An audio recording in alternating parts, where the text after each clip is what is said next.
Hey guys, what's up? It's Sean, Autotopia LA, today finally with my neighbor Dennis. Stoked you're doing this, dude. Anytime, man. Obviously, you know, a lot of people I think know you for the picture car world, but what I don't think a lot of people know is that you started out as a traditional, like a hot rod guy. God, man, you know, going high school days, you know, I worked at a speed shop, you know, and I was 16 years old, so yeah, it's kind of basically what I've always done. You know? Yeah. You're total old school when it comes to your hot rods. Like every one of your cars is old school. That's because I'm old. Yeah, so. Well, not as old as me, dude. So what's this one? Because this is a new one for you, right? You know, I have a problem. You know, if someone comes my way, I just, and I like it, I can't help myself. I buy it. So I was just going to build, I don't know, just kind of a driver, you know, some little hot rod. You know, just got a little carried away. You know, one thing led to another. The car was actually used in Hobbs and Shaw. It was a background car in their shop, you know, so I thought, okay, that's a reason, let's get the car done. But you know, we just did it in a hurry kind of for, you know, movie car type. Right. So it came back and cleaned it up a little bit, and then I was gonna have a good friend of mine, Tracy Robinson, just wire it. And, you know, he fell in love with the car when he saw it, so he couldn't just wire it. You know, he started calling me and bitching, this was wrong, and who put this together, who did that? And I'm like, shit, man, I don't know. You know, so he actually pretty much took this whole car all the way apart again. And the cool thing about everything that he did is, you know, kind of period correct for a 60s hot rod. You know, the gauges he found like an original set of gauges and sent them out, had them restored. Found an original old Suntac, had it restored. You know, so everything in the car is, you know, from the era, which really just makes it, you know, that much cooler. You know, just kind of the 56 base model hot rod. A little bit gasser-y, but not really. You know, not full gasser, like it's not an altered wheelbase. It's not a no, it's not straight axle. So, you know, like I said, if I would have known the car was going to come out this nice, I would have put a bigger motor in the car. But it is a really nice motor. It's the motor was built by a friend of mine, Dave, at Burbank Speed. It's just your old school hot rod. You know, it's 11-to-1, solid cam, the old camel hump heads. You know, some port work. You know, the intakes match to the cylinder heads. Carburetor is a modern Holly, but it's been, you know, redone to look vintage with the correct, you know, coating and the flathead screws and all that stuff. So it's a small block though, right? It's a small block, yeah. Like I said, I do somewhat regret not putting you know, 427 or, you know, something along those lines. Maybe I'll enjoy it for 6 months or a year, then we'll, you know, do phase 2 and put, you know, put 600 horsepower in it. It's, you know, Muncie 4-speed, it has a 9-inch, has 48s, has a Detroit locker. Disc brake conversion is kind of one of the only real, you know, modern upgrades. I mean, I won't say modern, but modern for a 56 Chevy. You know, it's a car that would look right at home in 1962 at a drag strip. What would you guesstimate power to be on this? Probably, you know, 400, 450, you know, it's nothing crazy. You know, just a good runner. You know? You hit the key, it lights off and it goes, you know. I love LS motor. Obviously all the movie cars we build, you know, LS3s across the board, that's the best power plant there is, but for my own stuff, I think it's more fun when I can go back to, you know, how it would have been when I was in high school. When I saw Brian pulling it out this morning, I had to, of course, walk over and look at the interior. I was like, oh yeah, it's a manual. Leave it to Dennis. Like, there's no way you're. Yeah, no automatics. No way you're gonna have that's one of my rules. Yeah, so all my hot rods, I'll have a clutch pedal for sure. I love it. So the bumper, like I was going more towards like street car. Tracy ended up going more towards drag car. It's a cool look. Like that is the look back, you know, in the 60s. That's like if you had done. People pulled the bumper off because it was so damn heavy. You know, the bumper probably weighs 75 pounds. They were huge. You know, it's a 3-piece. By the time you have the bumper and all the brackets, man, it's a lot of weight. The stance on it, you know, dude, it definitely has that gasser look, but it's not crazy gasser. It's not like. Yeah, Tracy went to a great deal of effort with, you know, multiple sets of leaf springs, different sets of coils. It has the 90-10, the old 90-10 shock. So when you know, you dump the clutch, the weight will transfer. So it's got all the, you know, all the old school tricks. You know, the Caltrack bars. It's a tub car too. You know, you don't really notice it, but if you stand in the back of the car, you realize it's a huge tire. It's a massive under the car. Yeah. So what size is that? Do you know? You know, I don't even know.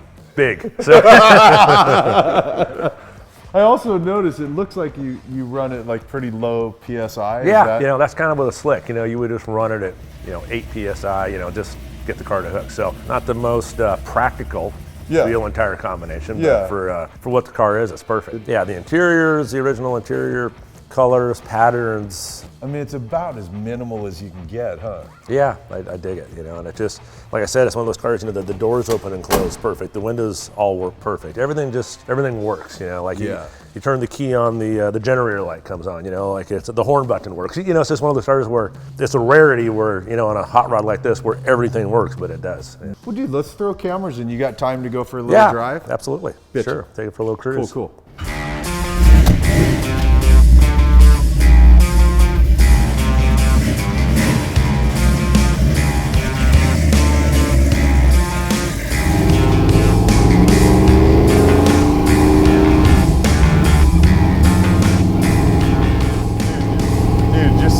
tough. I love it. Yeah, like I said, it's a cruiser, you know? I mean, it's... Yeah, like I've only driven a couple cars that have the skinny fronts. It steers weird, right? Like Yeah, just, you know, you don't want to take a corner going real fast. Yeah, yeah, because it'll just want to try to push straight, huh? Yeah, it's just, you know. I think it's funny how you're really all about the old, especially with you, because you build, you know, I mean, you guys build so many different vehicles for the movies that your hot rod stuff, like you really lean towards.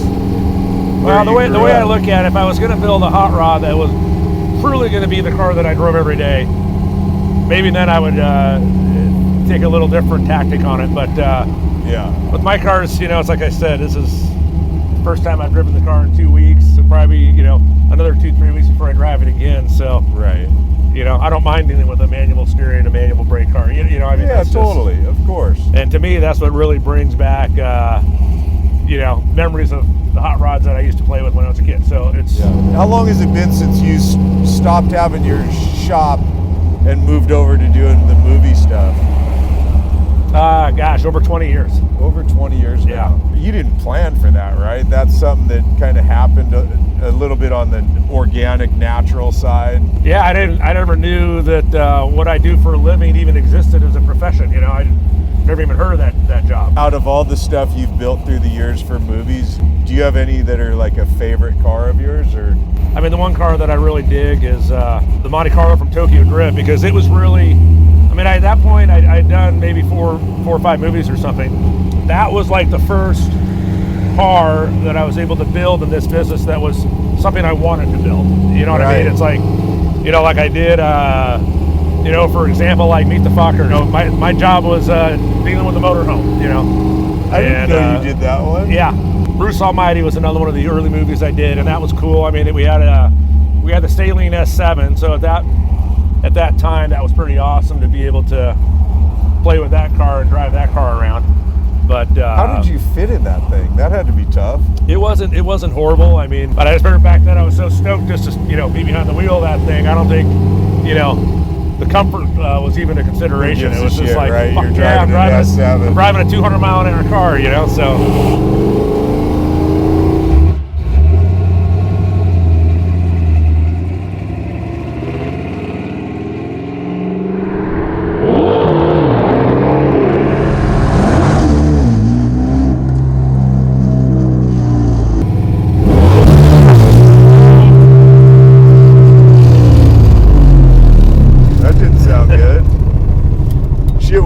Bro, I think the fucking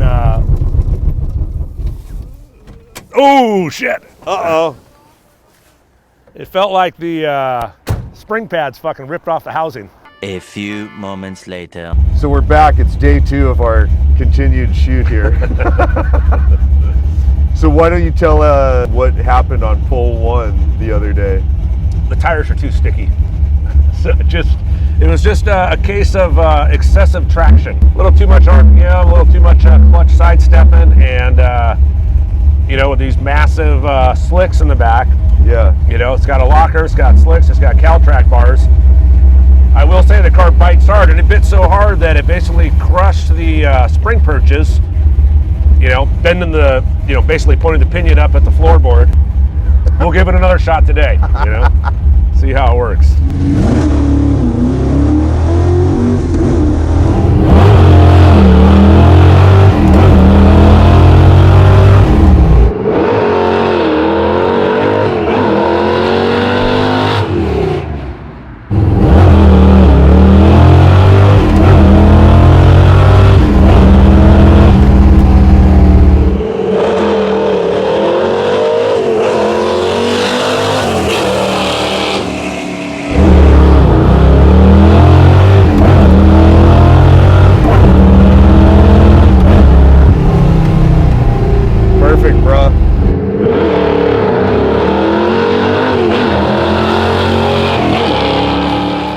Total, complete, badass, old school 56 Chevy hot rod.